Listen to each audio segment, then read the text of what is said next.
네, 안녕하십니까. 바람과 해를 담은 정치 더불어민주당 국회의원 양혜원영입니다. 저희 감사합니다. 네, 저희 이재명 당대표님도 오셨고 저희 탄소중립위원회 상설위원회가 드디어 됐습니다. 많은 분들께서 노력을 해주셔가지고 된 건데요. 이제 바로 행사를 시작하는 걸로 하겠습니다. 마스크를 착용을 하시는데 발언을 하실 때는 이렇게 벗으셔도 될 것 같습니다. 저희가 되도록이면 일회용품 좀 자제하려고 종이는 사탕수수로 만든 걸로 하고, 그다음에 피켓팅 용품은 그 종이가 아니라 이제 수건, 현수막 이런 게 아니라 수건으로 다시 쓸 수 있는 걸로 저희가 준비를 했습니다. 문구가 보이도록 앞으로 기념 촬영할 때 들고 이렇게 하시면 될 것 같고요. 자, 그러면 이제 시작을 할게요. 지금부터 더불어민주당 탄소중립위원회 출범식을 여러분의 박수와 함께 시작하도록 하겠습니다. 먼저 국민의례를 진행하겠습니다. 모두 자리에 일어나 앞에 있는 국기를 향해 주시기 바랍니다.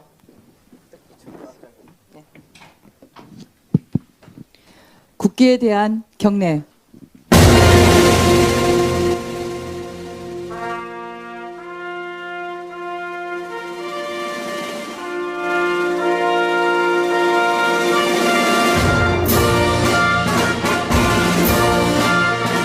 나는 자랑스러운 태극기 앞에 자유롭고 정의로운 대한민국의 무궁한 영광을 위하여 충성을 다할 것을 굳게 다짐합니다.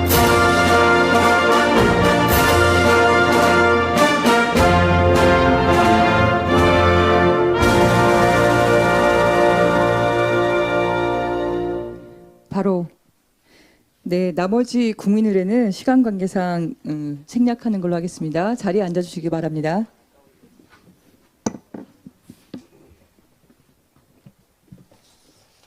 네.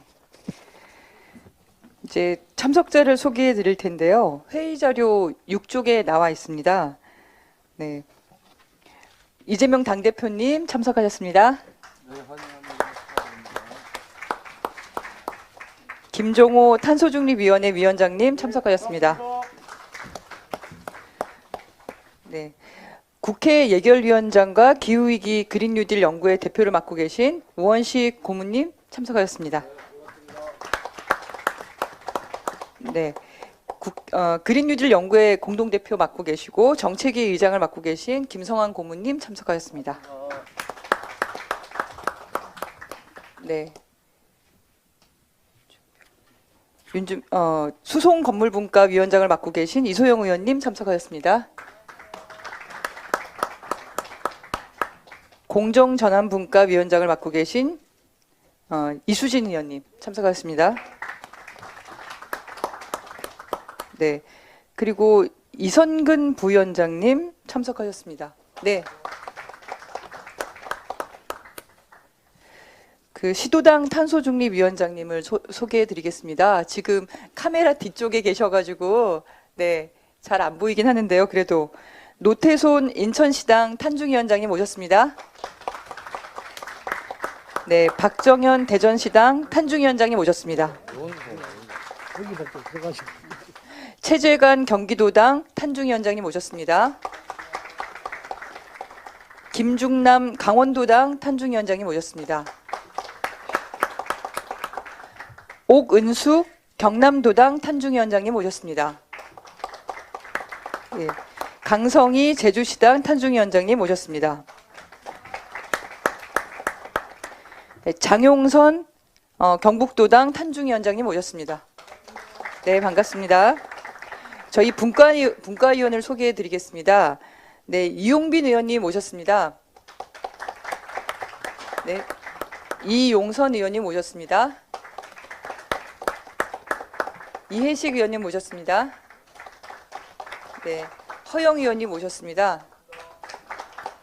김원희 의원님 오셨습니다. 네, 김경만 의원님 오셨습니다. 강득구 의원님 오셨습니다. 이동주 위원님 오셨습니다. 박정 위원님 오셨습니다. 요즘에 역열특위에서 너무 고생이 많으신데요. 네. 그리고 저희 김현정 대변인님도 오셨습니다. 네, 감사합니다. 신영대 의원님 오셨습니다. 그리고 오늘 2부에 토론을 해주실 토론회 참석자분들 오셨는데요. 또 카메라 뒤에 있어서 네, 일어나서 같이 인사하시면 좋을 것 같습니다. 윤순진 서울대 교수님 오셨습니다. 잘 안 보이죠? 네. 네. 카메라. 네. 전영환 홍익대 교수님 오셨습니다. 네, 감사합니다. 한병화 유진투자증권의 이사님 오셨습니다. 네, 임춘택 에너지경제연구원장님 오셨습니다. 네, 홍정호 교수님도 오셨죠? 오고 계십니까? 네, 이상 참석자를 다 소개해 드렸습니다. 자, 간략하게 저희 탄소중립위원회가 상설위원회로 이렇게 출범하게 되기까지의 경과보고를 좀 말씀을 드릴 텐데요. 회의 자료 3쪽을 참고해 주시면 됩니다. 저희 민주당의 탄소중립위원회는 그 뿌리가 10년 전부터 이렇게 시작이 되었습니다. 4쪽입니까? 네, 4쪽에 보시면 됩니다. 네, 10년 전부터 시작이 되었는데요. 2012년에 그때 우원식 의원님께서 그 대표를 하셨던 것 같은데요. 탈핵 에너지전환 국회의원 모임에서 시작이 되었고, 그리고 2018년에 기후변화 대응 및 에너지전환 특별위원회가 구성이 됐고요. 저희 당 차원에서. 그리고 2020년과 21년에는 탄소중립 특별위원회가 설치되어서 저희 당에서 관련한 활동들을 열심히 했습니다. 그리고 이번에 8월에 상설위원회로 격상되어 오늘 출범을 하게 되었습니다. 자, 그러면 김정호 위원장님께서 출범 선언을 해주시겠습니다. 앉아서 하겠습니다. 더불어민주당 탄소중립위원회 출범 선언문. 세계는 기후위기 대응을 위해 탄소에너지원에서 저무탄소 재생에너지로 대전환을 가속화하고 있다. 산업 분야와 수송수단, 건축물은 물론 농림축산수산업 등 전 분야에서 탈산소 생태계로 전환을 서두르고 있다. 문재인 정부도 UN 기후변화협약 당사국 총회 결의에 따라 2050년까지 탄소중립 실현이라는 도전적 목표를 설정하고 분야별 2030 NDC 실행 계획을 수립했고 이미 국제사회에 약속했다. 그런데 윤석열 정부는 탄소 감축 목표를 말로만 내세울 뿐 문재인 정부의 정책을 폐기하고 이명박 정부 시절로 퇴행시키고 있다. 고준위 방사능 폐기물 처분장도 없이 신규 원전 건설을 재개하고 노후 원전의 수명 연장을 추진하고 10차 전력수급 기본계획안을 보면 원전의 에너지 비중을 32.4%로 높이겠다고 한다. 반면에 재생에너지 비중을 2030 온실가스 감축 목표 27.2%에서 18.6%로 하향 조정하고 조기 퇴출시켜야 하는 석탄, LNG 등 화석연료 에너지 비중을 오히려 1.3%포인트 늘리기까지 했다. 철강, 석유, 화학, 시멘트 등 산업 분야와 수송 건물 분야, 농림축산수산업과 자원순환, 공정전환 등에서도 소극적이고 미온적이다. 탄소 국경세 도입과 아리백 의무화, ESG 경영 의무화 등 세계 통상 환경이 급변하고 있다. 국가와 기업의 탄소 중립 의무 이행은 이제 선택이 아니라 생존의 필수 조건이다. 우리 더불어민주당의 탄소중립위원회가 앞장서서 윤석열 정부의 역주행에 제동을 걸어야 한다. 지구를 살리기 위해서뿐만 아니라 우리 기업의 국제적 통상 경쟁력을 강화시키기 위해서도 재생에너지 공급을 더욱 빠르게 확대해야 한다. 이에 더불어민주당 탄소중립위원회는 기후위기 대응과 탄소중립 실현을 위해 다음과 같이 활동 방향을 선언한다. 첫째, 유례없는 폭염과 가뭄, 폭우와 홍수, 혹한, 대기와 해수온도 상승, 해수면 상승 등 기후재난이 격화 빈발하고 있다. 그 원인이 급속한 산업화 과정에서 탄소에너지원을 기반으로 하는 발전소, 공장, 내연자동차, 건물의 냉난방, 수산업이 온실가스를 많이 배출하고 지구 온도를 높여온 것임을 확인한다. 둘째, 온실가스를 가장 많이 배출하는 석탄 화력발전소를 조기 폐쇄하고 천연가스 발전과 원자력 발전소를 과도적으로 이용하되 단계적으로 감축하고 온실가스를 배출하지 않는 태양광, 풍력, 수력, 수지열, 바이오가스 등 재생에너지와 그린수소 에너지 발전으로 신속히 전환하고 에너지 고속도로를 구현한다. 셋째, 원유, 석탄, 가스 등 탄소에너지원에 기반한 산업 생태계에서 수소환원제철, 바이오나프타, 바이오플라스틱 등 산업 공정과 기술 혁신을 통해 신재생 에너지와 그린수소 에너지에 기반한 친환경 산업 생태계로 근본적인 대전환을 견인한다.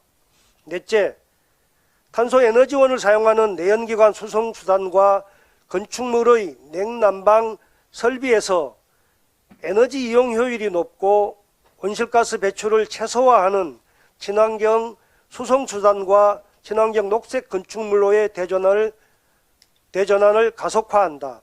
다섯째, 화학비료, 화학농약, 항생제를 많이 사용하여 온실가스를 많이 배출하는 농작물 재배 및 축산 양식 과정에서 토양과 수 생태계, 자연 살림의 탄소 흡수력을 높이는 자연 순환형 농축어업을 확대함으로써 온실가스를 감축하고 안전한 식량 확보와 건강한 자연 생태계를 실현하고 자원의 재활용을 통해 유한한 자연자원을 전략하고 유기적 자연순환을 촉진한다.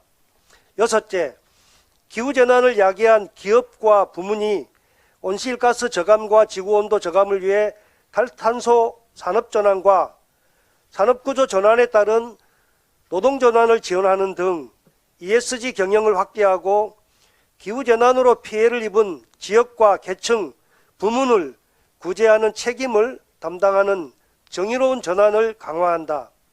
일곱째, 자치와 분권의 원칙에 따라 광역시도당위원회를 근간으로 시군구 지역위원회까지 탄소중립 실천 주체를 조직하고 지역의 당원과 시민들이 일상생활에서 탄소중립을 적극 실천하고 기후재난의 현장에서 피해 구제에도 앞장선다. 2022년 12월 8일 더불어민주당 탄소중립위원회.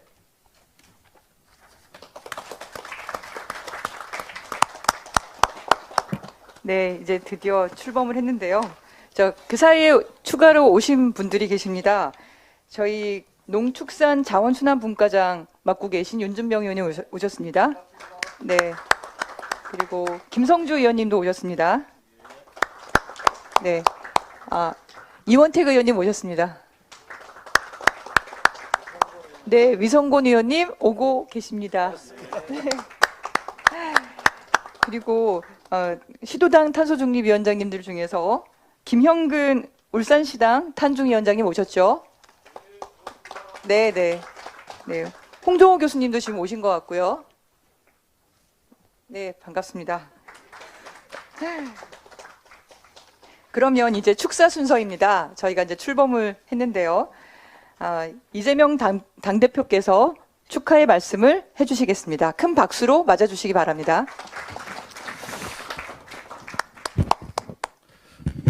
네, 빈말이 아니라 정말 진심으로 축하드립니다. 우리 당내에 여러 특이들, 조직들이 있는데 탄소중립위원회가 오늘 가장 성대하게 가장 많은 의원님들 또 관심 있는 인사들이 참여한 가운데 열리게 된 것 같습니다. 전당대회에서 탄소중립위원회가 이제 당 상설위원회로 격상된 이후에 이제 처음으로 새 출발을 하는 자리라서 정말로 의미가 깊습니다. 존경하는 김정호 위원장님께서 잘 준비해 주셨고 우리 양이원영 부위원장님께서도 애 많이 쓰셨습니다. 우리 당내에 제가 지금 참석해 본 여러 위원회 중에 가장 많은 의원님들께서 관심을 갖고 참여해 주신 것 같습니다. 기후위기 문제는 사실 하나의 현안이 아니라 전 지구적인 가장 중요한 핵심적인 현안으로 생각이 됩니다. 또 세계 각국이 기후위기 극복을 위해서 그리고 탄소 중립을 위해서 빠르게 산업체제를 전환하고 국가체계를 혁신해 나가고 있습니다. 영국, 독일, 프랑스 이미 2030년 석탄 발전 퇴출을 목표로 삼고 있고 올해 초에 이미 27개국에서 탄소세가 시행 중이라고 합니다. 주요 국가들이 안정적인 탄소 중립 달성을 위해서 재생에너지의 확대에 적극 나서고 있습니다. 유럽연합이 2030년까지 재생에너지 비중을 45%까지 늘릴 계획이고 또 미국은 이를 기회로 만들어서 향후 10년 동안 재생에너지 확충에 2조 달러, 약 2,600~700조 원 정도를 투자할 예정이라고 합니다. 참 안타깝게도 윤석열 정부가 이런 세계적 흐름을 거스르고 있습니다. 2030년 재생에너지 목표를 기존의 30%에서 21.5%로 도리어 낮추었습니다. 기승전 원전 확대만 내세우고 있습니다. 국내 재생에너지 기반을 빠르게 확대하지 않으면 안정적인 탄소 중립 실현은 물론이고 아리백과 같은 산업 재편에서도 낙오할 수밖에 없습니다. 국내 유수의 제조업들이 결국은 재생에너지 부족 문제로 해외로 유출될 수밖에 없는 그런 최악의 상황도 예상이 됩니다. 기후위기, 탄소 중립이라고 하는 이런 새로운 도전을 우리는 새로운 도약과 새로운 성장 발전의 기회로 만들어야 됩니다. 우리 민주당은 탈석탄, 감원전, 재생에너지 확대를 통해서 대한민국 에너지 정책의 새로운 미래를 열어가겠습니다. 그 길에 탄소중립위원회가 앞장서 주시고 중심적인 역할을 해주시기를 기대합니다. 다시 한번 오늘 출범 축하드립니다. 감사합니다. 감사합니다. 자, 이어서 저희 고문님들께서 이제 축사 말씀을 좀 부탁을 드려야 되는데요. 네, 대표로 지금 예산 심의로 너무 고생이 많으십니다. 네, 국회 예결위원장님, 우원식 의원님 축하 말씀을 청해 듣도록 하겠습니다. 네, 우원식입니다. 반갑습니다.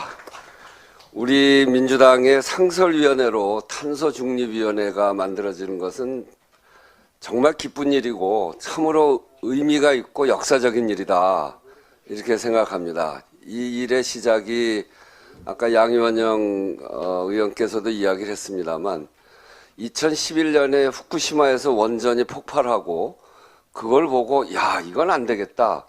그래서 2012년 19대 들어서면서 탈핵 에너지 전환 국회의원 모임을 만들어서 에너지 전환 문제를 고민하기 시작한 게 우리 당의 에너지 문제에 대한 시작이었습니다. 그 후쿠시마가 만드는 민주당에서의 그런 특별위원회가 탈핵 그리고 에너지 전환 이런 문제를 고민했는데, 그게 그 다음에 4년 동안 열심히 활동하다가 20대 들어서는 탈핵 이것만 가지고는 안 되겠다.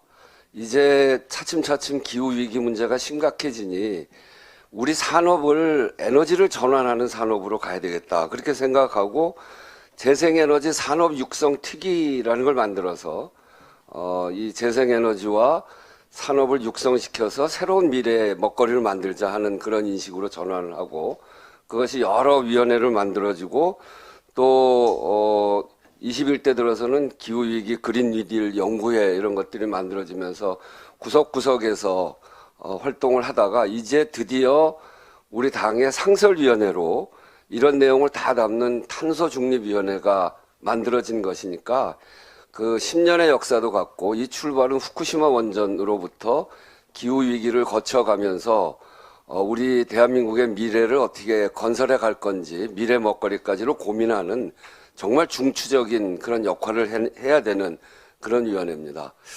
이 위원회가 해야 될 일의 중심은 지구도 살리고 돈도 벌자. 우리 김성환 의원이 늘 얘기하는 이야기인데, 지구도 살리고 환경을 하면서 돈도 벌자. 우리의 경제도 살리자. 이런 이야기죠.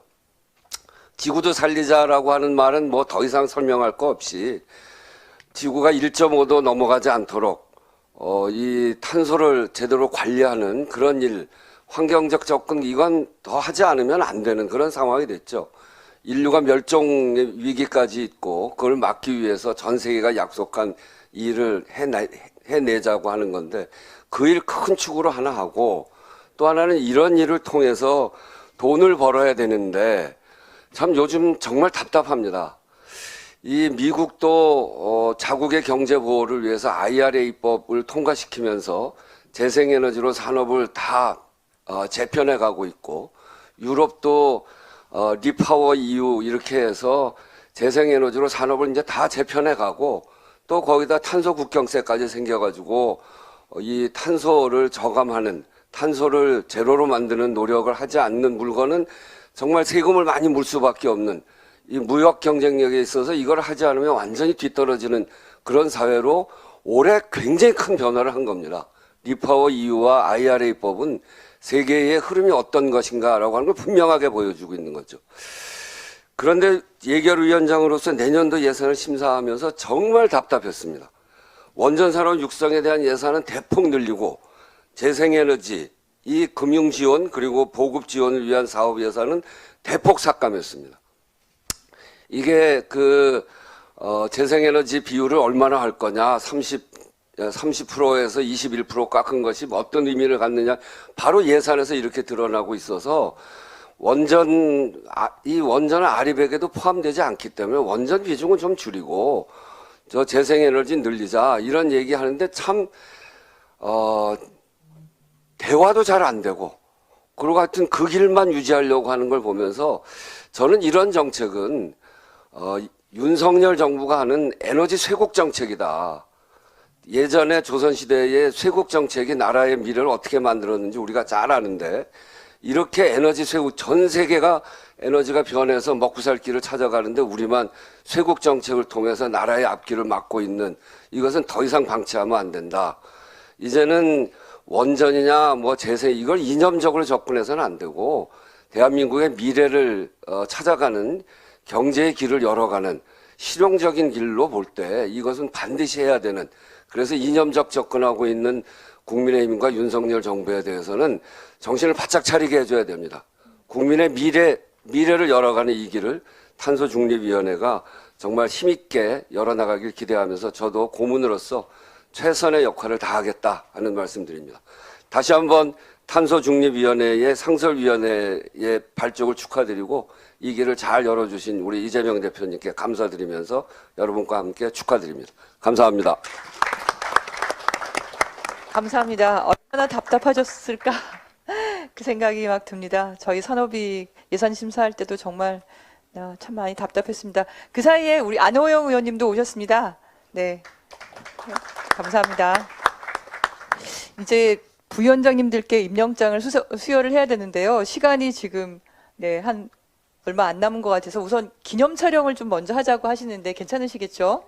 네네. 그러면 지금 카메라 뒤에 계셔서 안 보이는 분들 다 이렇게 앞으로 오시고요. 의원님들도 이쪽으로 다 뒤에 오셔서 서서 같이. 네네. 앞자리는 앉아 계시고 뒤에 다 서서 하시고, 그리고 여기 저희 나눠드린 수건 있지 않습니까? 이 수건을 펼치면서 저희가 하려고 합니다. 카메라가 어디까지 잡히나요? 김성주 의원님까지? 네, 이소영 의원님까지 잡히나요? 네네. 앉아요?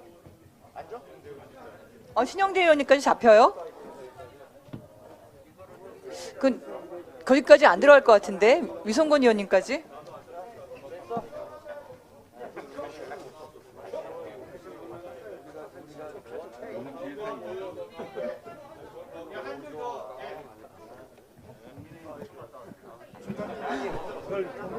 위로 알로 해가지고 아니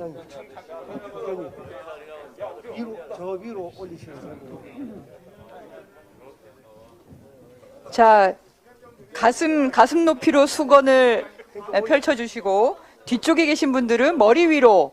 네, 지속 가능한 지구 기후위기 대응 더불어민주당 탄소중립위원회입니다. 제가 기후위기 대응이라고 선창하면 여러분은 탄소중립이라고 후창을 해주시면 되는데요. 어떻게 마스크를 벗어도 될까요? 안 되나요? 예. 네. 네, 알겠습니다. 그럼 구호 외치는 거 먼저 하겠습니다. 기후위기 대응. 한 번 더 하겠습니다. 기후위기 대응. 더불어민주당 탄소중립위원회 이렇게 탄소중립 이렇게 할까요? 네, 더불어민주당 탄소중립. 기후위기 대응 탄소중립 더불어민주당 탄소중립 그렇게 하겠습니다. 기후위기 대응 탄소중립 더불어민주당 탄소중립. 네, 감사합니다. 그러면 마스크 벗고 사진만 찍는 걸로. 숨은 쉬지 마.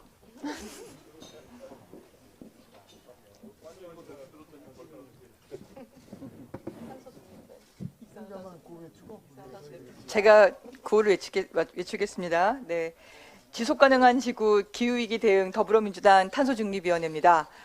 기후위기 대응 탄소중립 더불어민주당 탄소중립.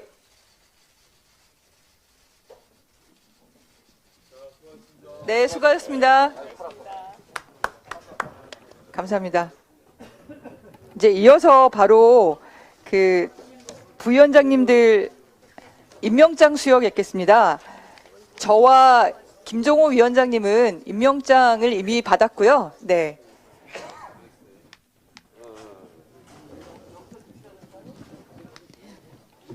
앞서서 잠깐 일어나서 이제 그 임명장 받으실 분들은 순서대로 제가 불러드리겠습니다. 당 대표님 드리는 걸로 저희가 했는데 당 대표님께서 좀 주시면. 1분이면 돼요, 1분. 몇 명 없습니다. 네, 당 대표님께서 임명장을 주시는 걸로 하겠습니다. 의자 좀 빼주시죠.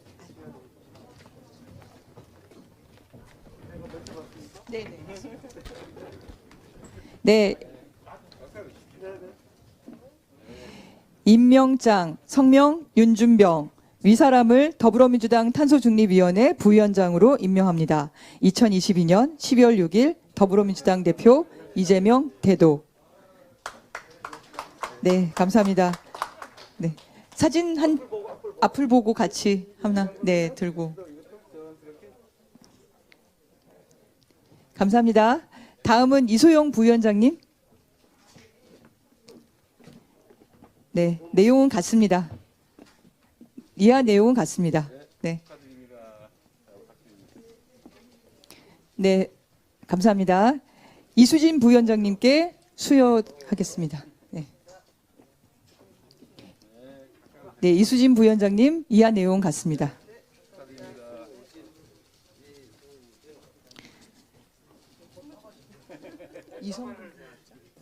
이성근 부위원장님 오셨습니까? 네, 네. 그 다음은 노태손 부위원장님, 박정현 부위원장님 이렇게 순서대로 네 준비해 주시기 바랍니다. 이성근 부위원장님, 이하 내용은 같습니다. 감사합니다.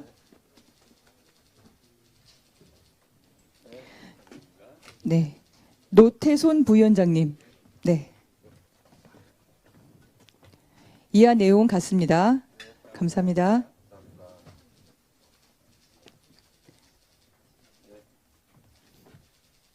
박정현 부위원장님. 네, 이하 내용 같습니다. 감사합니다. 감사합니다. 김영근 부위원장님. 네, 울산시당 탄중위원장님이십니다. 이하 내용은 같습니다. 네, 다음은 최재관 부위원장님. 네, 이하 내용은 같습니다. 감사합니다. 김중남 부위원장님. 이하 내용 같습니다. 감사합니다. 오근숙 부위원장님. 안 오셨군요. 강성 오셨습니까? 네네. 이하 내용 같습니다. 감사합니다. 강성의 부위원장님. 네. 제주도에서 여기까지 오셨어요. 이하 내용 같습니다. 네네. 감사합니다. 장윤선 부위원장님 임명장이 저희가 미처 준비가 못 됐는데요. 네, 사진만 우선. 네, 감사합니다. 이것으로 수여식도 다 끝났고요. 일부를 마치는 걸로 하겠습니다. 네, 감사합니다. 기조연설을 맡아주실 서울대학교 환경대학원의 홍정호 교수님 오셨습니다. 그리고 좌장으로 서울대 환경대학원의 윤순지 교수님 네, 오셨습니다. 자유정부에서 탄소중립위원장으로 아주 활발한 활동을 하셨는데 네, 고생도 너무 많이 하셨고요. 네. 그리고 발표를 맡아주신, 토론 발표를 맡아주신 홍익대학교의 전영환 교수님 오셨습니다. 네, 시민사회 쪽으로 에너지단 포럼의 석광훈 전문위원님 오셨습니다. 해외 동향과 업계에 대해서 이분에게 여쭤보면 뭐 거의 다 아시는 분이죠. 유진투자증권의 한명화 이사님 오셨습니다. 네, 그러면 유순진 교수님께 저희가 마이크를 넘기겠습니다. 예, 안녕하세요. 오늘 굉장히 의미 있는 자리이죠. 더불어민주당에서 탄소중립위원회를 상설로 이렇게 출범을 시키시고 또 출범식을 가지게 되었는데요. 다수당인 더불어민주당이 또 야당이지만 다수당으로서 굉장히 중요한 역할을 할 수 있는 또 그런 위원회가 되지 않을까 기대를 해봅니다.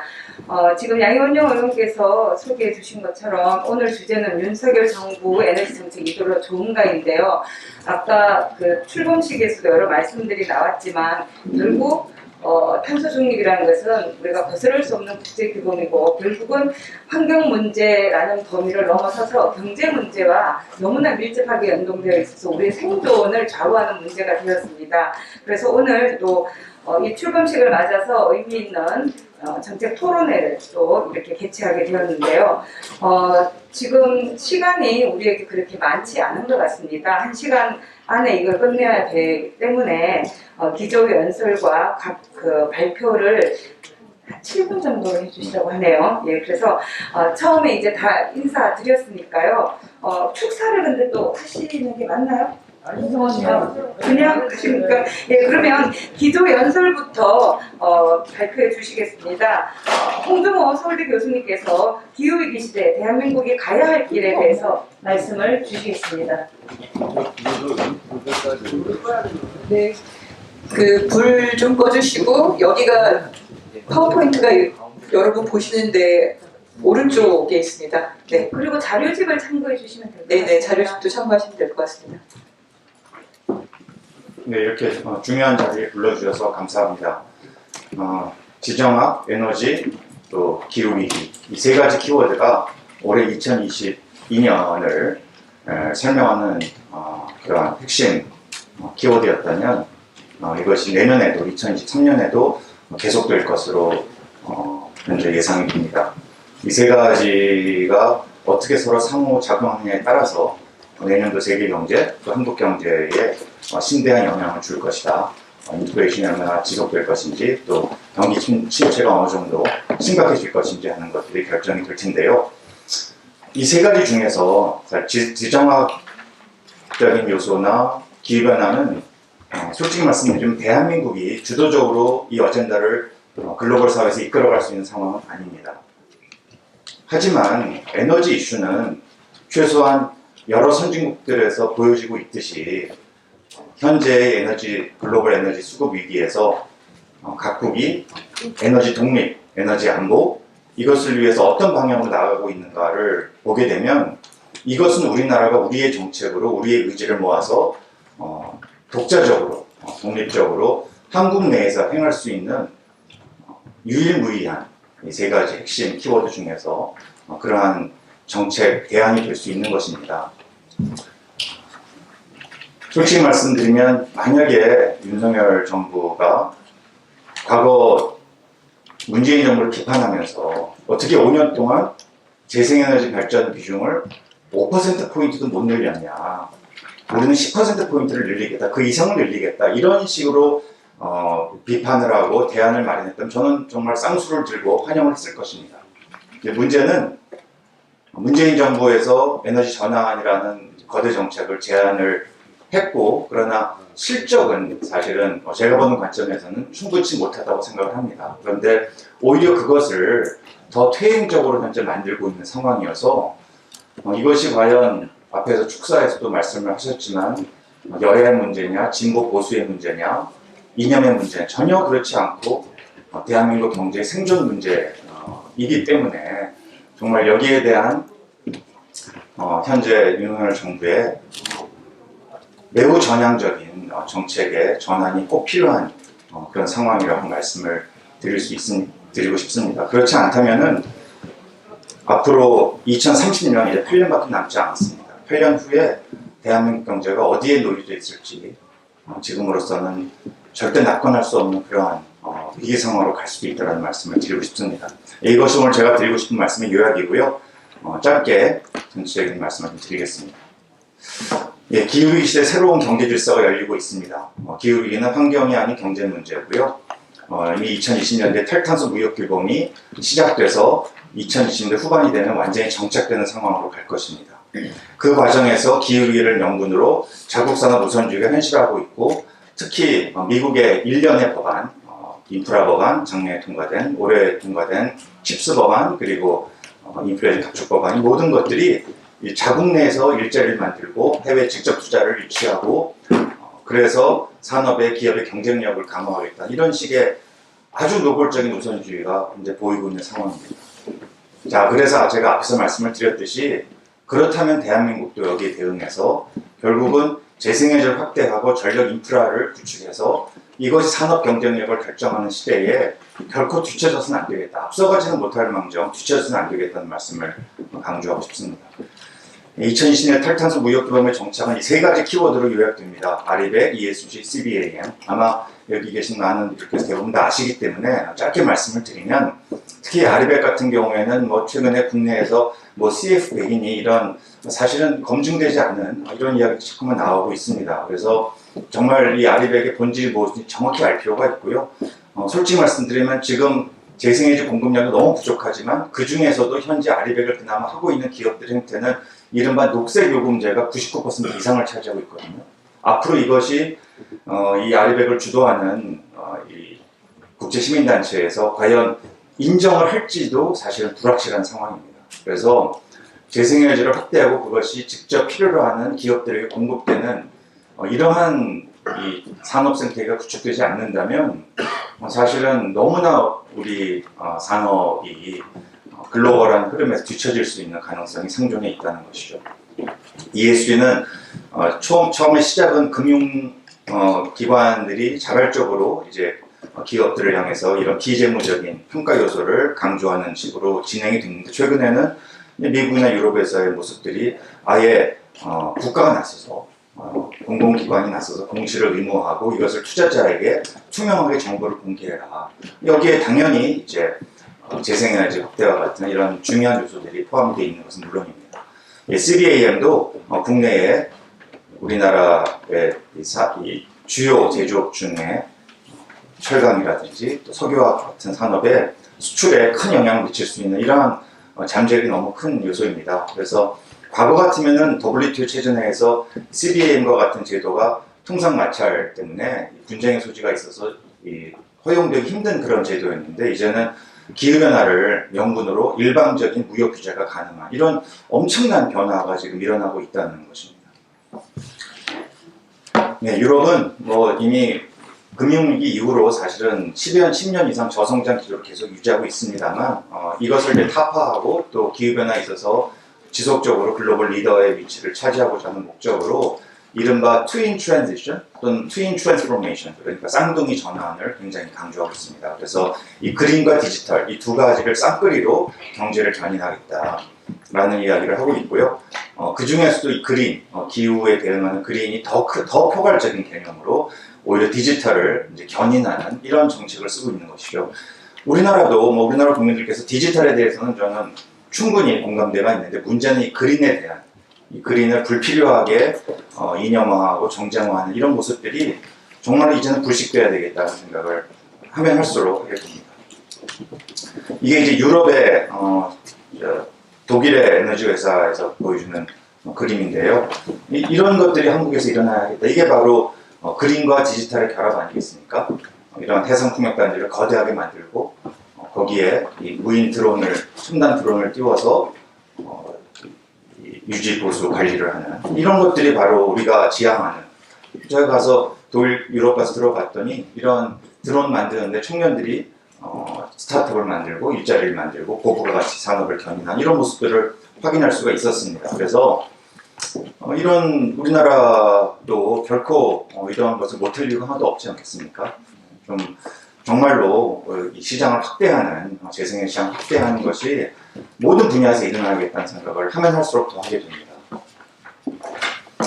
그래서 자칫하면 이 탈탄소 경쟁력, 기후 경쟁력, 기업 경쟁력을 확보하지 못한다면 앞으로 5년, 10년 내에 대한민국의 산업 공동화가 일어날 위험성이 있다. 우리나라 빅4 이런 글로벌 기업들이 사실은 이미 미국이나 유럽, 심지어 중국에서조차도 이러한 기업들을 유치하고자 하는 노력들을 아주 노골적으로 하고 있고요. 거기에 대해서 우리나라가 전혀 대응하지 못하고 있다면 앞으로 우리 청년들의 일자리 문제도 엄청 심대한 위험에 처하게 될 것이라는 생각을 합니다. 반면에 이것을 새로운 일자리 창출과 국가 경쟁 제고의 기회로 삼는다면 우리나라가 달라질 수 있다는 것이죠. 이것이 저희들만의 이야기가 아니고 맥켄지 같은 이런 글로벌 컨설팅 회사에서조차도 2050년이 되면 전 세계 전력 공급의 80에서 90%는 다 재생에너지로 간다. 이것이 이 맥켄지의 환경 문제 없습니다. 기후 문제 고민하는 이런 컨설턴트 없거든요. 이것이 세상의 흐름이다. 경제가 이렇게 간다라고 이야기하는 것이죠. 그래서 앞에서 계속 말씀을 이제 많은 분들이 하셨지만 우리나라 재생에너지 발전 비중은 OECD 38개국 중에 압도적인 꼴찌입니다. 압도적인 꼴찌고 OECD 평균 31% 너무나 미치지 못하고요. 가끔 보면 우리나라 재생에너지 되겠냐라는 이야기를 하시는 분들이 있는데 가까운 일본, 우리랑 지형이 비슷한 또 중국, 우리 바로 동북아 핵심 3개국 중국이 재생에너지 발전 비중 30%고 일본이 20%를 넘어섰습니다. 더 이상 우리가 이렇게 가서는 안 되겠다는 것이죠. 정말 우리 정치인들께서 이 문제에 관해서 한국 경제를 살리고 일자리를 만들겠다는 일념으로 정말 목소리를 내주셔야 한다고 생각합니다. 이 과정에서 대한민국이 어려운 면도 있습니다. 이것이 어떤 정쟁을 넘어서 우리 국민들 사이에서 갖고 있는 가치 충돌이 없지 않다는 생각을 합니다. 세대 간의 문제도 있고요. 그러나 이런 것을 리더십으로 극복해 나가는 것이 바로 정치인들이 해야 할 몫이 아닌가 싶습니다. 그래서 이 기후위기 시대는 에너지 정책 혁신을 통한 신산업 정책 이것이 바로 대한민국의 경쟁력을 되살리기 위한 핵심 요소라고 생각이 되고요. 에너지 정책 혁신에 있어서는 뭐 여러 가지가 있습니다. 이제 뒤에 세 분께서 자세히 말씀해 주실 텐데 시장을 혁신하고 요금제를 혁신하는 이것을 포함한 우리 국민들의 재생에너지에 대한 수용성을 높이는 이 다방면의 혁신적인 정책들, 그러한 노력들이 필요하겠다는 말씀을 드립니다. 감사합니다. 네, 감사합니다. 짧은 시간에 압축적으로 정말 굉장히 울분을 토로하듯이 이렇게 말씀을 주시겠습니다. 예, 기후위기 탄소중립은 더 이상 변수가 아니고 상수이고 정말 경제 관점에서 접근할 필요가 있고 좌우 진보 보수의 문제가 아니라 앞뒤의 문제이고 생존의 문제다. 정말 이제는 이런 이념화 정쟁화하는 이런 프레임을 어떻게 깰 건가, 그 부분에 대해서도 더불어민주당에서 좀 더 많이 고민해 주셔야 되지 않을까라는 생각을 해봅니다. 예, 다음은 그래요? 예, 순서를 지금 좀 바꾸면 좋겠다는 제안에 있어서요. 한병화 유진투자증권의 이사님께서 그린 빅뱅과 그린 몬스터라는 주제로 발표를 해주시겠습니다. 시간을 잘 좀 지켜주시기 바랍니다. 부탁드립니다. 네, 안녕하세요. 유진투자증권 한병화입니다. 세미나 자료가 네. 그냥 진행하셔도. 네, 전 세계가 그린 빅뱅의 시대로 확정이 돼서 이제 접어들었습니다. 올해 리파버 EU, IRA가 확정이 됐기 때문이죠. 각각 1조 달러씩의 정부 예산과 기업 예산이 투자가 되게 됩니다. 이 그림은 메이저리그 좋아하시는 분들은 아실 겁니다만 보스턴 레드삭스의 홈구장입니다. 여기 가면 좌측 펜스가 초록색으로 거대한 장벽이 있습니다. 이걸 이제 그린 몬스터라고 애칭으로 부르는데요. 11.3m입니다. 우리 앞에 놓인 그린 장벽이죠. 근데 아주 재미있는 것은 이 그린 몬스터를 회피하려고 하는 타자보다 그린 몬스터를 넘기기 위해서 치는 타자들이 훨씬 더 타율이 높습니다. 왜냐하면 수비수만 넘어서 벽에 맞추면 인정 2루타가 되거든요. 예, 그린 몬스터를 피하지 말고 넘어야 된다는 것이죠. 우리나라의 재생에너지 비중 보시면 유럽과 미국의 재생에너지 비중을 2030년까지 저희가 그려놓은 겁니다. 저 그린 장벽이 줄어들어야 우리가 생존할 수 있거든요. 근데 계속 늘어나고 있죠. 2030년 되면 그 수치가 훨씬 더 늘어납니다. 이 그린 몬스터를 깨지 않으면 대한민국의 모든 경제 시스템이 파괴될 수밖에 없는 그런 현실에 우리는 놓여 있다고 할 수가 있겠습니다. 리파워 EU 플랜은 2030년까지 러시아의 화석연료 의존도를 거의 없애기 위해서 풍력과 태양광을 1100기가에서 1200기가 정도 확보하는 것이 주 내용입니다. 1100기가는 미국 전체의 발전 캐파와 같습니다. 그걸 이용해서 수소로, 그린 수소를 만들어서 러시아의 천연가스를 완전히 대체하겠다, 이런 내용이 진행이 되고 있고요. 거기에 따라서 각국들이 입법화 정책을 펴고 있습니다. 대표적인 게 이제 독일이죠. 독일의 태양광 풍력 전력망 캐파 추정치를 보시면 작년 대비해서 태양광은 2030년 4배, 풍력은 10배의 목표를 하고 있습니다. 이과 관련된 입법화가 진행이 되고 있고요. 가장 인상적인 입법은 전국토의 2%를 육상 풍력으로 하라는 최근에 입법이 통과가 되었습니다. 네, 그다음 이제 미국입니다. IRA가 되면서 많은 이제 비난들이 있었는데요. 대처를 못한 것은 문제가 큽니다. 왜냐하면 바이든 정부가 당선되면서부터 그린 일자리 확대가 정책의 가장 큰 우선순위다고 발표를 했고요. 그 이유는 선거에 이기기 위함입니다. 스윙 스테이트에 많은 오래된 전통 산업들이 있고, 이 전통 산업들을 그린 산업으로 전환해서 일자리를 확보하지 못하면 지게 되는 것이죠. 이번 미국 중간 선거가 아주 좋은 예입니다. 절대적으로 불리한 위치에서 IRA를 통과시킴으로써 상원을 사수했죠. 미국의 IRA와 인프라 부양안을 합치면 정부 예산 조달이 4,400억 달러입니다. 앞으로 10년 동안. 기업들의 투자가 이미 시작이 되고 있기 때문에 저희들은 1조 달러 이상의 자금이 미국의 그린 산업 업체들한테 투자된다 이렇게 보고 있고요. 명품 법안입니다. 의원님들이 꼭 IRA는 숙지를 하셔서 국내에 그대로 적용하시는 것이 반드시 필요합니다. 대표적인 것이 탄소 감축 목표 2022년 대비해서 2030년의 탄소 감축이 전력 부분에서 75%가 달성이 되어야지 보조금이 단계적으로 축소가 되게 됩니다. 모든 산업들에 다 보조금이 뿌려지게 되고요. 미국 내의 생산업체들, 태양광, 풍력, 배터리 할 것 없이 이런 업체들한테 일일이 다 생산 보조금이 주어지게 되는 것이죠. 우리나라는 거꾸로 가고 있습니다. 태양광으로 그나마 보급 목표를 어느 정도 맞췄는데 그 태양광을 지금 엄청난 여러 가지 안 좋은 규제들이 작동을 하고 있기 때문에 아마도 연간 설치량이 2기가 내지 3기가로 급감할 것 같고요. 풍력을 하려고는 하고 있으나 과연 해상 풍력을 하기 위해서는 그만큼 큰 시간이 필요하기 때문에 시간이 오래 걸립니다. RE100 문제는 더 심각합니다. RE100을 넘어서 지금 탄소 중립으로 가고 있기 때문에 녹색 요금제는 앞으로 의미가 없어집니다. 애플이 이미 확정 발표를 했고요. 국내에 50개 이상의 해외 기업들이 해외에 있는 RE100 기업들의 소속이 되어 있는 회사들입니다. 우리나라 기업들만 봐서는 되지 않는다는 거죠. 우리나라 기업의 RE100 숫자가 지금 한 30개 가까이 되는데 내년까지 되면 40개 정도 육박하고요. 우리나라에 들어와 있는 외자 기업의 수는 50개 정도 되기 때문에 기본적으로 거의 100개에 가까운 기업이 RE100에 노출이 되어 있는 것입니다. 마지막으로 불경 힘듭니다. 철강이 그린화하지 못하면 앞으로 철강으로 만들어지는 모든 제조업들은 경쟁력이 낮아질 수밖에 없고요.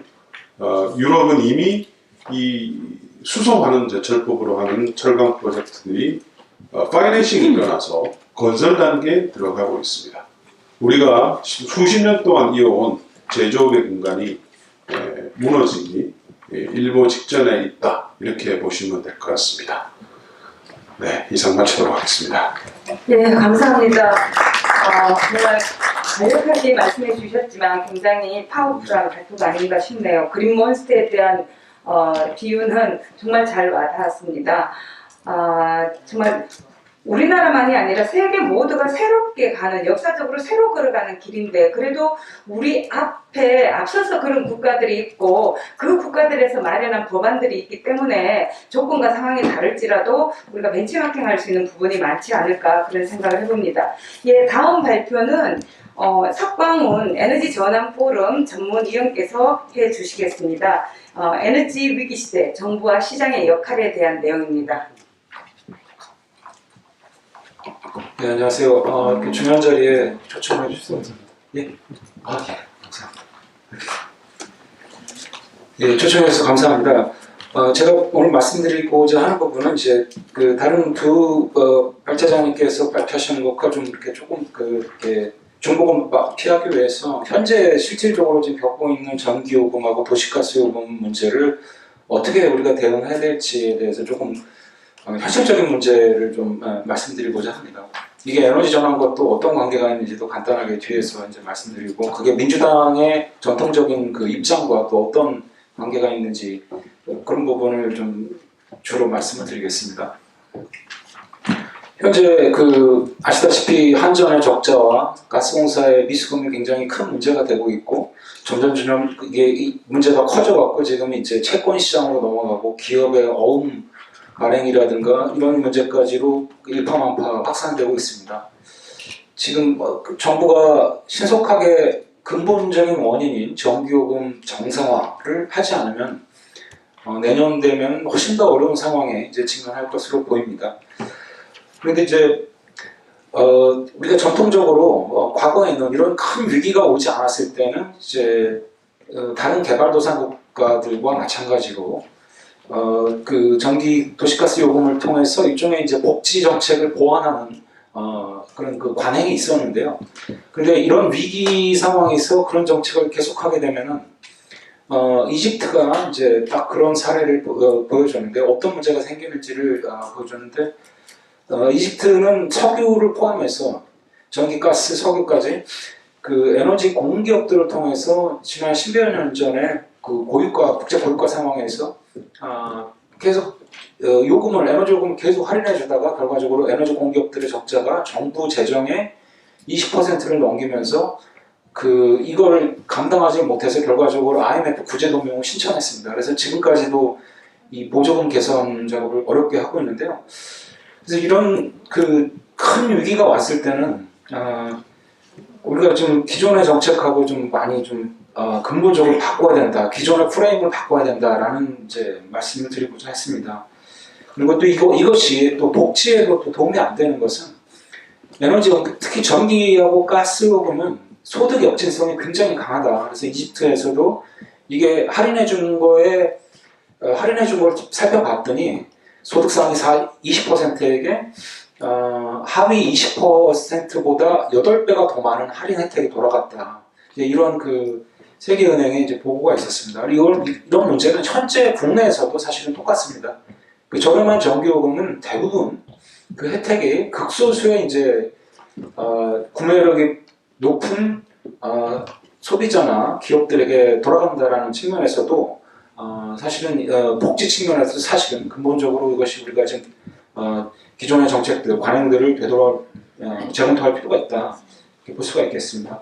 그래서 나중에 결론적으로 말씀드리고자 하는 바는 전기가스는 경쟁시장으로 빨리 보내고 이건 박정희 전두환 시대의 프레임에 박정희 전두환 시대의 아젠다를 그동안 잘 수행해 왔지만 이제는 우리 이 근본적인 위기를 맞아서 이게 더 이상 맞지 않고 대신 정부가 복지에 대해서 그동안 단검해왔던 부분들을 정부가 직접 정부 재정을 통해서 그게 재난지원금 같은 좀 임시적으로는 재난지원금 될 수도 있지만 보다 장기적으로는 민주당의 정책인 기본소득과 같은 그 보다 더 근본적인 그 복지 혁신을 통해서 그 시장과 에너지 시장과 정부의 역할을 확실하게 구분하는 쪽으로 좀 가야 되지 않느냐 이렇게 좀 이게 좀 오늘 말씀드리고자 하는 핵심입니다. 그래서 뭐 뒤에 굉장히 양이 많고 또 뒤에 또 저 전영환 교수님도 발제도 해야 될 내용이 있었어요.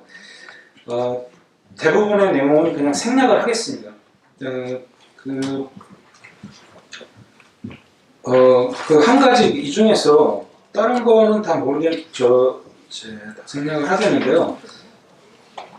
네, 뭐 다 설명을 드리려면 시간이 너무 많아서 어떤 거를 하나로 골라서 좀 말씀드리려고 하는데요. 지금 사실은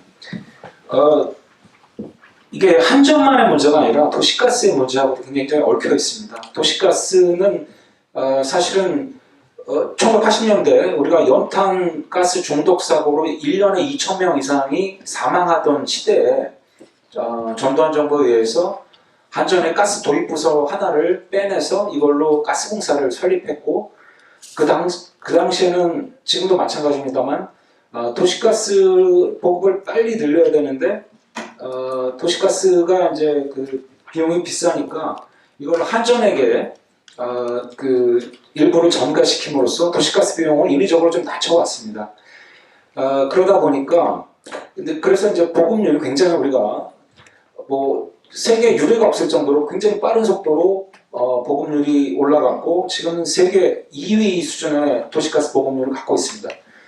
그렇다고 한다면은 가스공사는 자기 임무를 100% 역사적인 임무를 잘 수행했고 그렇다고 한다면은 이제는 역사에 로 다시 보내야 됩니다. 이 상태를 계속 이런 그 교차 보조를 일종의 이제 보조금을 계속 유지를 해주게 되면은 도시가스에 대해서 도시가스의 수요 관리가 이제 하기가 어려워지고 앞으로 탄소 중립, 그러니까 건물 분야의 탄소 중립이 중요한데 여기서도 계속 가격 왜곡으로 인해서 건물 부문, 특히 주거 부문 이런 부분에서 탄소 중립이 어려워지게 됩니다. 그래서 결과적으로 원가 체제로 가야 되는데 그러려면은 결과적으로 도시가스 부문에서의 시장 경쟁 시장 도입, 그러니까 경쟁 도입이 불가피하다. 이거는 OECD에서 이미 이제 도시가스를 현재처럼 가스공사 같은 독점 체제를 유지하는 나라가 이제 더 이상 존재를 하지 않습니다. 그래서 그런 것도 그렇고요. 또 하나는 지금 문제가 도시가스에서 발생하는 그 비용이 지금 막 전력공으로 넘어와서 도시가스, 도매 전기요금의 폭등의 주요 원인이 되고 있습니다. 그러니까 도시가스만의 문제는 아니지만 근본적 그 직접적인 원인은 상당 부분이 지금 그 도시가스 부문의 비용을 가스공사를 통해서 발전사들에게 전가되는 이 구조가 있기 때문에 또 도매 전기요금이 폭등하고 있고 그게 한전의 부담을 더 늘리고 있는 상황입니다.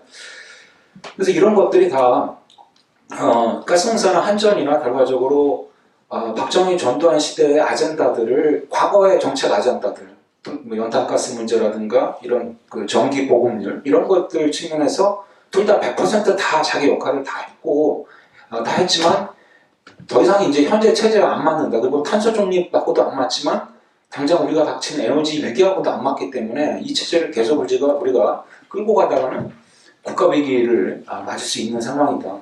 이렇게 좀 말씀드릴 수가 있겠습니다. 그래서 나머지는 너무 길어지기 때문에 자료를 참고를 하시고요. 맨 저기 한 가지만 더 그냥 추가로 해외 사례를 좀 말씀을 드리면, 우리가 그 가격 그 상한제라는 걸 또 도입하고 있습니다. 도매 전기 시장에 그 한전의 적자가 워낙 올라가니까 소매 전기요금은 못 올리고 결과적으로 도매 전기요금을 억지로 그거를 끌어내리겠다 하는 게 이제 그 상한제의 어떤 그렇게 해서 한전의 적자를 줄여주겠다라는 게 상한제의 지금 목적인데요. 근데 이제 이게 이제 결과적으로 어떤 결과가 나오게 되냐면 원전과 석탄은 이미 사실상 그 조정계수, 정산 조정계수를 통해서 사실상 이제 항상 상한제를 적용해왔던 반면에 지금 이제 가스 발전하고 재생 가능한 에너지가 이 가격 상한제의 주요 타겟이 되게 됩니다. 그래서 그 27페이지를 잠깐 보시면요, 이게 뭐 그냥 단순하게 현재 도매 전기 시장 오른쪽 그래프에서 보시면은 가스 발전이 제일 비싸고 그 다음에 석탄, 그 다음에 이제 우리나라는 순위가 이제 달라지죠. 이제 그 재생에너지가 어떤 때는 더 비싸지만 중요한 건 이건 연료비 가격 순으로 정해지는 거기 때문에 가스, 석탄, 원전, 재생에너지 이게 이제 맞습니다. 근데 이런 식으로 연료비가 구성이 되고 이 순서대로 이제 발전기를 가동을 하게 되는데요. 근데 문제는 지금 이 중에서 가스하고 재생에너지에 대해서 이제 우리나라에서 집중적으로 이제 가격 상한제를 킬로와트아워당 160원 도입을 해서 거기까지만 이제 억제를 하겠다. 그래서 한전에 결과적으로 적자를 완화하겠다라는 건데요. 근데 이제 그런 식으로 그 도매전기 시장의 도매전기 요금 뭐 이런 것들 발전기별로 뭐 요금 이런 것들을 상한을 두는 나라가 그렇게 많지 않습니다. 유럽에서 지금 논란이 굉장히 많은데 도매전력 시장에 가격 상한제를 두게 되면은 이제 수요 관리에 문제가 생기기 때문에 그래서 결과적으로 논란은 많은데 실제로 시행은 못 하고 있습니다. 다만 대안적으로 지금 스페인에서는 대신 도시가스의 이제 그 요금을 그러니까 발전용 가스 요금을 상한제를 둬서 가스발전기 전체 도매전기 요금을 결정하는 가스발전기의 비용을 낮추겠다 이런 정책을 취하고 있습니다. 이거는 굉장히 매우 단순한 방식으로 그 시장 왜곡을 최소화시키는 방식이다 이렇게 볼 수가 있겠습니다. 그래서 다른 부분은 없고 오로지 이제 그 발전용 가스에 대해서 가격 상한제를 둠으로써 전체 도매전기 요금이 평균이 지금 많이 내려갔다 이렇게 볼 수가 있고요. 이게 재생 가능한 에너지에도 굉장히 많은 영향을 줬는데요. 특별하게 그 도매전력 시장에 많은 왜곡을 주지 않았음에도 불구하고 이게 스페인의 풍력과 태양광이 그 스페인의 정책이 도입된 이후에 유럽의 다른 나라들보다 월등히 지금 저렴하게 이 도매전력 시장에서 공급이 되고 있다. 그래서 그래서 이렇게 왜곡을 최소화시키면서 단순 명쾌한 개입이 시장 개입이 이런 이제 전체적인 그 효과 긍정적인 효과를 낼 수 있다 이렇게 좀 볼 수가 있겠습니다. 그래서 그냥 간단하게 이거는 이제 지금 가격 상한제에 대해서만 좀 추가로 말씀드린 거고요. 하여튼 결론적으로는 에너지 가격은 시장으로 보내고 사회 안전망은 정부가 더 강화를 하자라는 게 오늘 제가 드리려고 했던 말씀의 결론이라고 할 수 있겠습니다. 감사합니다. 예, 감사합니다. 너무나 짧은 시간으로 토론회가 진행되도록 기획이 돼 있어서 많은 시간을 못 드려서 정말 죄송합니다.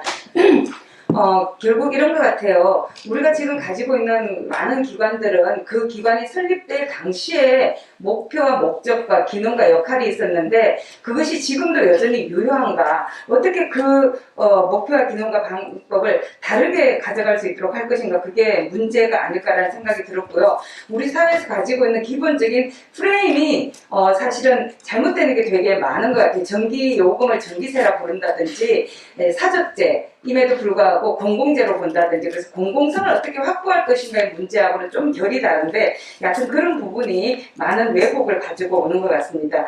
예, 마지막으로는 홍익대 전영환 교수님께서 신재생 에너지와 송전망 현황 및 과제라는 제목으로 발표해 주시겠습니다. 예, 안녕하세요. 홍익대 전영환입니다. 예, 제가 오늘 드릴 말씀 7분으로 제가 요청을 받아서 4일 동안 강의하던 내용을 1장으로 제가 했습니다. 그래서 제가 오늘 드리고 싶은 말씀은 거의 키워드하고 결론에 대한 말씀을 드리려고 하는데요. 지금 재생에너지 주력인 우리 시스템으로 바꾸는 그런 게 이제 목표는 이제 국민들도 이제 거의 공감대를 형성한 것 같습니다. 그런데 재생에너지하고 그럼 전력망만 건설을 하면은 문제가 없는가 하는 문제에 대해서 좀 말씀을 드리고자 합니다. 여러분들 다 아시지만 태양광 풍력 발전기 특성을 보면은 가장 문제는 에너지 밀집도가 낮습니다. 지금 발전기 석탄 화력 발전기 500메가와트 하나를 풍력으로 대체하려면은 4메가와트 기준으로 한 1.2제곱킬로미터 정도의 부지가 필요합니다. 그래서 밀집도가 낮다.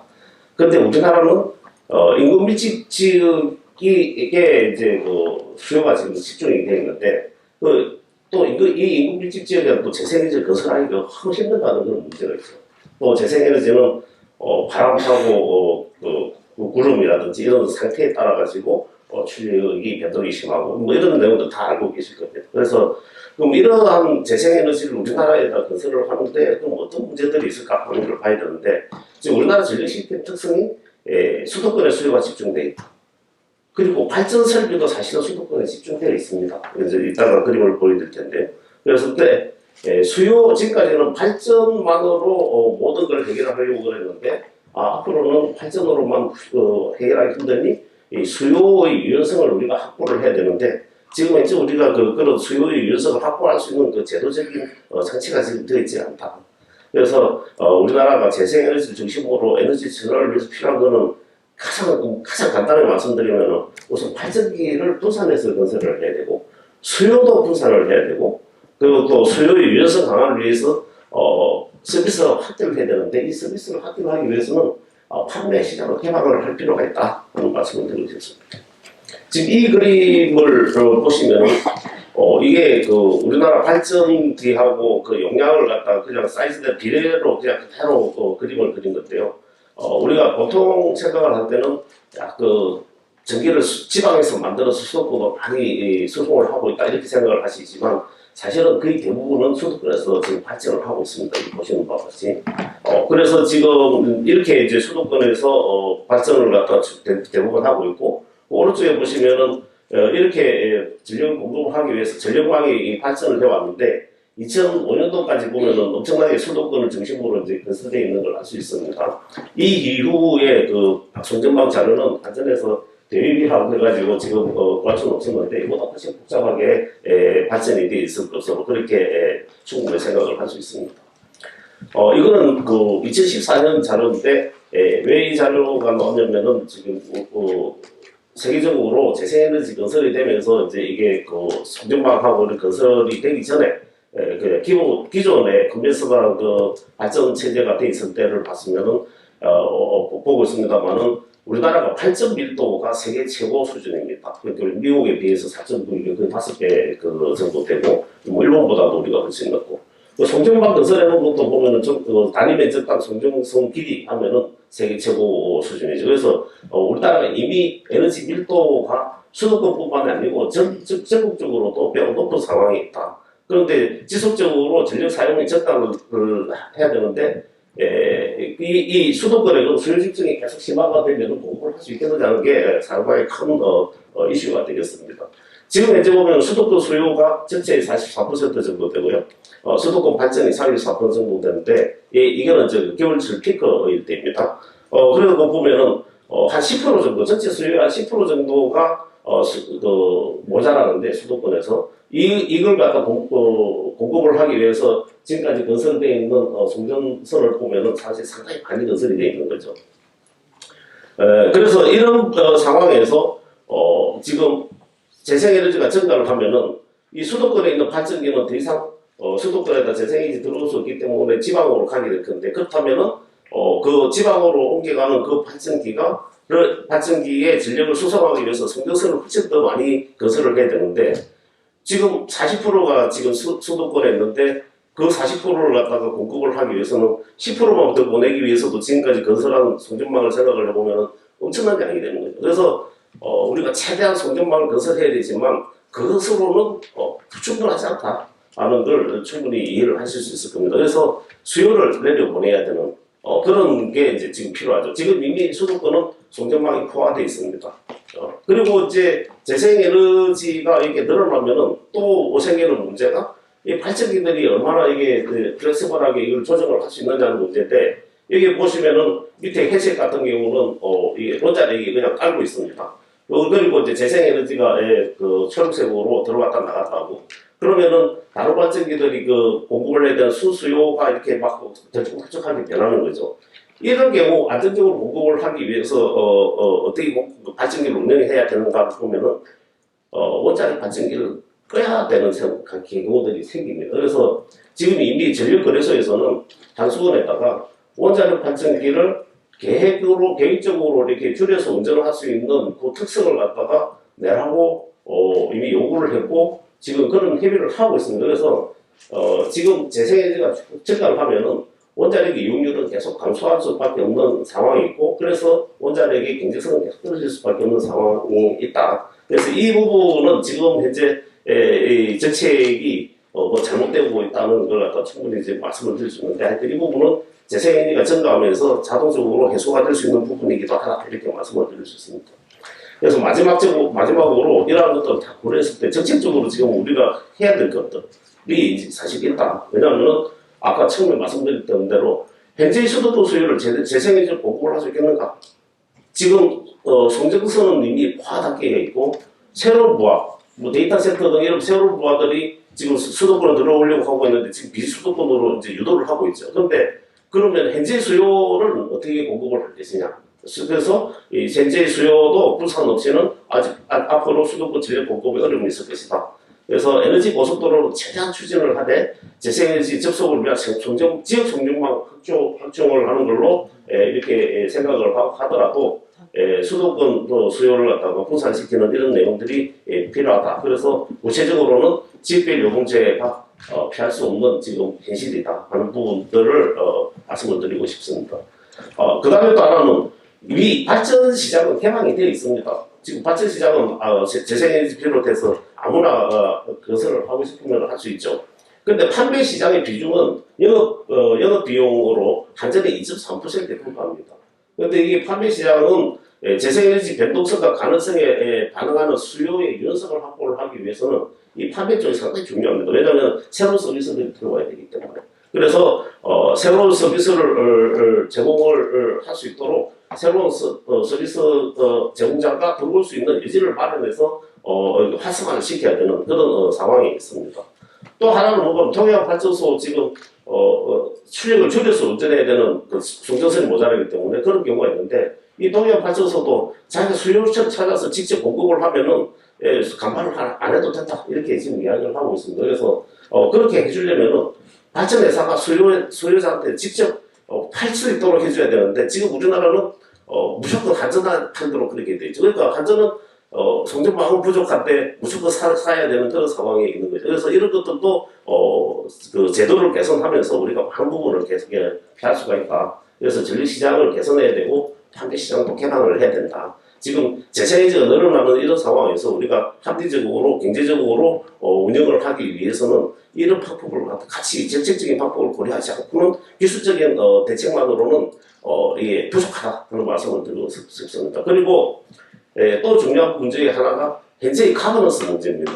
지금 현재는 정책하고 규제를 갖다가 산업부가 다 담당을 하고 있는데 이 산업부가 과장이 제일 그 중심 과장이 최대 2년 근무하고 바뀝니다. 새로 오면은요 아무것도 몰라요. 지금 우리가 이 에너지 전환을 가려면은 아주 긴 시간 동안 정책적으로 일관되게 추진을 해야 되는데 새로 오면 아무것도 모르는 그런 상황이 지금 계속 반복되고 있거든요. 그래서 전문 규제 기관이 필요하다. 정책하고 규제를 분리를 시켜서 우리가 규제를 해야 된다 하는 이런 걸 말씀드리고 싶습니다. 그래서 한 가지 마지막 예를 들면은 아까 이제 우리 그 석강호 박사님 말씀하셨지만은 가스 정책과 S&P 폭등 문제 이런 것들이 과연 이분들이 정무성을 가지고 이게 이 문제의 파급성을 갖다가 알았다면 그렇게 했겠느냐 하는 이제 그런 생각들이 들죠. 그래서 이런 그 가스하고 전기를 같이 보는 전문 규제기관이 꼭 필요하다 하는 그런 말씀까지 드리고 제 말씀 마치도록 하겠습니다. 네, 감사합니다. 이제까지 계속 공급에 대해서 주로 우리가 많은 논의들이 있었는데요. 수요를 주목할 필요가 있다. 그게서는 굉장히 강력한 메시지가 아니었나 싶습니다. 특히 에너지 수요의 공간 이동이 필요하다. 그리고 수요 유연성 강화를 위해서 판매 시장의 개방이 필요하다. 기술적 대책만으로는 부족하고 정책적인 대책이 필요하고 가버넌스의 변화가 필요하다. 이런 말씀이 주요한 핵심 주제가 아닐까 그렇게 생각을 합니다. 예, 옆에서 계속 제가 압력을 가고했음에도 불구하고 시간이 지금 예정된 시간에서 한 10분 정도 남아 있는데요. 그래도 이렇게 계속 자리를 함께 하시면서 주목해 주셔서 굉장히 고무적인 것 같습니다. 남은 10분 시간 동안 그래도 또 뭐 조금 더 넘길 수도 있을 것 같은데요. 질문이 있으시면 질문을 해 주시기 바랍니다. 어떤 분이 답을 해 주실 수 있는지 좀 요청을 하시면서 말씀을 주시면 될 것 같습니다. 제가 보일 수 있게 명패를 이렇게 들어주신다든지 신호를 좀 주시기 바랍니다. 사실은 제가 안경을 껴도 잘 안 보입니다만은, 예, 오건숙 님인데 제가 뭐 직책은 안 보입니다. 본인 발표, 네, 소개하시고 가세요. 정말 오늘 전문가 분들께서 탄소 중립으로 가기 위한 좋은 말씀, 귀한 말씀 잘 들었습니다. 저는 두 가지 정도를 말씀드리겠습니다. 제가 도의원 재선은 안 됐지만 지난 도의원 시절에 도의원 할 때 지금 계신 분들, 우리 국회의원분들께서 정말 저는 끝까지 여기 탄소중립위원회에 계신 분들이라도 이 말씀을 들어주셨으면 참 좋겠다라는 말씀을 드리고 싶은데, 그때 2, 3년 전에 같이 하셨던 우리 이소영 의원님, 양희위 원명 의원님, 그리고 우리 김성환 의원 가셨네요. 그렇게만 이렇게 또 우리 위원장님, 이 김종현 계신데, 두 가지만 좀 말씀드리고 싶습니다. 지금 저희가 탄소 중립으로 가기 위한 우리 정부 정책은 지금 역행하고 있지 않습니까? 그럼에도 불구하고 저희들이 해야 할 일들에 대해서 저는 수십 번 이러한 탄소 중립, 기후위기, 토론, 특강 많이 받았습니다. 문제는 이런 정책들이 많이 나오고 있지만 현장에 적용하는 거는 너무나 더딥니다. 너무나 더디고, 지금 아까 그 수도권이 집중돼 있는 전력이 43% 정도라고 말씀 주셨고, 그러면 이 수요를 어떻게 분산시키느냐? 저는 국회의원분들께서 에너지 분권에 대해서 좀 관심을 가져주시고, 수요를 이렇게 분산시키는 것은 에너지 분권을 기초를 해서 거기에 수요를 분산시키되, 기업들이 지금 대도시 중심으로 있는 것을 지역으로 가겠다고 하는 기업은 이 그린 뉴딜 정책을 강하게 좀 적용을 해서 지방으로 가는 기업에 대해서 좀 특혜를 주시면 어떨까? 탄소 중립으로 지키고 아리백을 선언하고 ESG 경영을 하겠다는 거는 지방으로 가는 기업에 대해서는 저는 이렇게 수요를 분산시키는 게 그런 방안이라고도 생각을 하거든요. 기업에서 제조업에서 특히 전력을 많이 쓰기 때문에 지방으로 그러한 기업들이 가게끔 한다면 저는 수요는 분산시킬 수 있는 하나의 방법이라고 생각을 하고요. 또 한 가지는 탄소 중립 계속 얘기하는데 이 교육하고의 왜는 접목하지 않을까? 저는 3년 전부터 많은 특강을 받고 전문가 계신 분들한테 기후 활동가들 좀 양성해달라. 어린이집, 유치원, 초중고, 성인들 대상으로 그러한 기후 활동가들 양성해서 그들이 살아갈 세상을 이러한 위기에 있고 그러한 위기를 극복하기 위해서는 이러이러한 실천을 하고 해야 된다는 것을 좀 강조하고 전달하는 그런 역할부터 좀 시작해야 되지 않을까 이런 생각에서 기후 활동가들을 실질적으로 양성해서 교육 현장에서 교육부와 좀 협의를 해서 지금 현재 교육의 학교에 물어보니까 교장 선생님이 재량으로 환경교육 예산을 확보하지 않으면 확보할 의지가 없으면 아예 환경교육을 안 하고 있었습니다. 그래서 우리 이러한 위기 기후위기 교육은 의무화를 해서 좀 학교 현장에서도 실천해 줄 수 있도록 그래 해주시면 고맙겠습니다. 네, 감사합니다. 두 가지 제안 말씀 주셨습니다. 수요의 분산을 위해서 기업의 지방 이전에 대한 특혜를 좀 부여할 필요가 있다. 두 번째는 환경교육, 특히 기후변화 교육을 의무화시키는 그런 내용이 필요하다. 사실 환경교육진흥법이라든지 교육기본법이 개정이 되면서 이제는 국가와 지방자치단체가 환경기후변화 교육을 하도록 하는 게 의무화된 상태입니다. 그럼에도 불구하고 2022년 교육과정 개정안을 보면 그 내용이 사실은 거의 반영이 안 되어 있습니다. 그래서 그 부분에 대해서는 정말 사실 제가 탄소중립위원장이었을 때 저는 정말 가장 신경 썼던 게 교육이었거든요. 그래서 제가 교육부 담당 국장님까지 일부러 만나자고 해갖고 정말 강조를 많이 드렸는데 그게 빠져서 사실은 원래 교육 관련 기관이나 단체들에서 엄청난 성토가 있었습니다. 그래서 그 부분에 대해서 의원님들께서 좀 더 관심을 가지고 유치원에서부터 어릴 때부터 평생 교육으로 이 부분에 대해서 관심을 가질 수 있도록 해주시면 정말 좋겠습니다. 그 노력이 정말 필요할 것 같습니다. 예, 또 질문이나 제안 있으면 주시기 바랍니다. 네, 양해를 네, 네.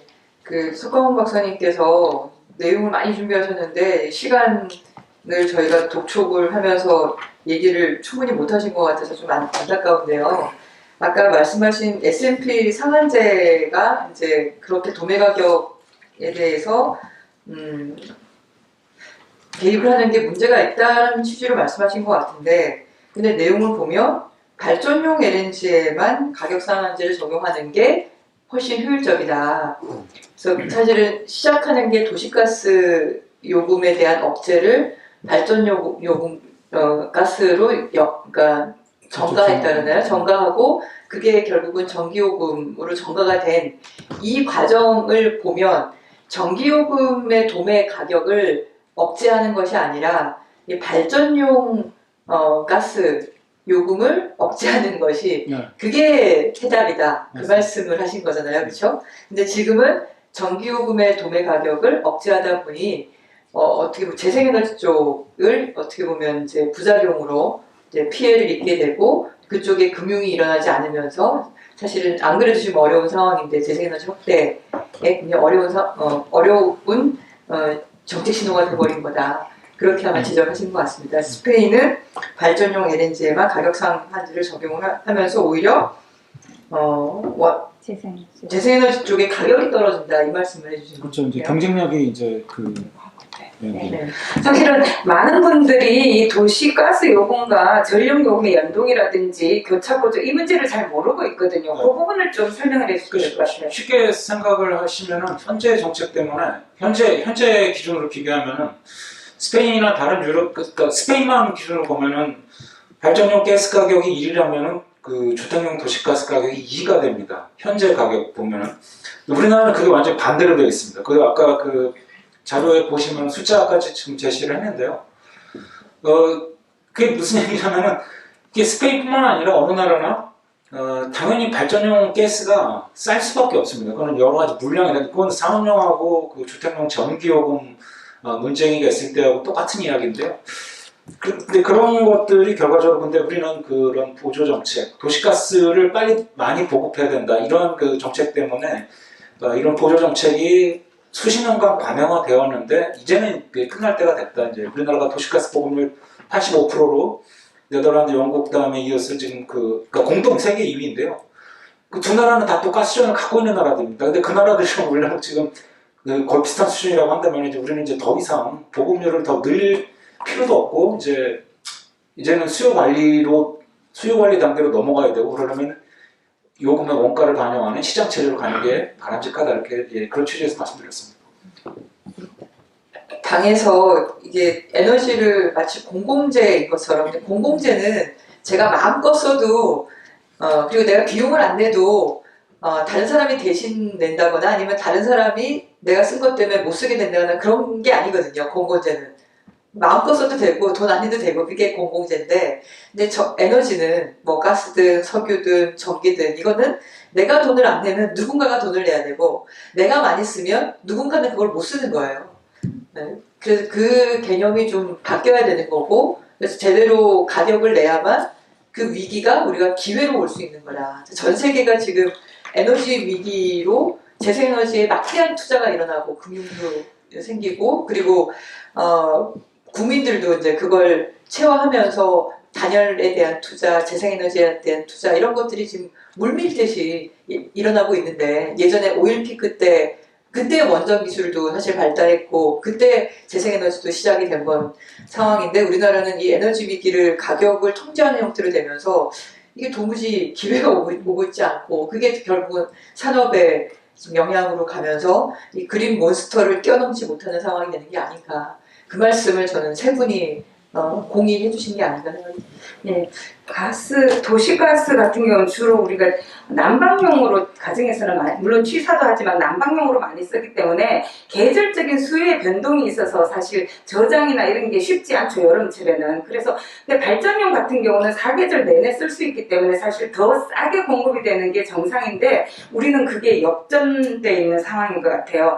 그리고 공공재에 대한 건 계속해서 말씀을 여러 지면들에서도 나오고 있는데 어떤 그 에너지는 필수재이기 때문에 그게 공공성을 가지고는 있지만 왜냐면 기본적인 수요 그 서비스의 충족이 없이는 삶이 어렵기 때문에 그것이 공공성을 가지고 있는 것과 그것이 공공재인 것은 너무나 다른 이야기죠. 아까 말씀하신 것처럼 공공재는 누군가가 누린다고 해서 다른 사람이 그 누림의 기회를 잃어버린다거나 그 크기가 줄어들 필요가 있는 게 아닌데 이거는 사적재, 시장재이기 때문에 누군가가 쓰게 되면 다른 누군가가 비용도 지불해야 되고 쓸 수 있는 양이 줄어들 수밖에 없는 근데 계속 이걸 공공재로 이야기를 하기 때문에 문제가 풀리지 않는 것 같아요.